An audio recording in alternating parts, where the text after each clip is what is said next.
সঙ্গীতের দিন এত নাচ গান, ওদিকে আবার আইবুড়ো ভাত, বন্ধুদের সাথে সামান্য ব্যাচেলার পার্টি, এসব করতে করতে রাত 2:30 বেজে যায় আমার ঘুমাতে ঘুমাতে। ভাগ্যিস আমি আগে থেকে আমার বিয়ের সুটকেসটা রেডি করে রাখি, না হলে আমার নাজেহাল অবস্থা হয়ে যেত, যেটা তোমরা আমার মুখের এক্সপ্রেশন দেখেও বুঝতে পারছো। তো যাই হোক, আমি 4টের সময় উঠে দই খই খেয়ে ঘুমিয়ে পড়ি। দেন আবার 7টার সময় উঠে আমি এই বৃদ্ধি লুকের জন্য রেডি হই।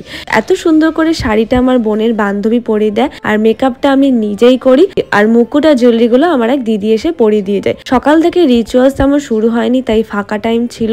আমি ক্যামেরাম্যানদের সাথে বাইরে বেরিয়ে ফটোশুট করে নিই। বেশ সুন্দর সুন্দর ছবি উঠেছে, আমি এগুলো নিশ্চয়ই শেয়ার করবো তোমাদের সাথে।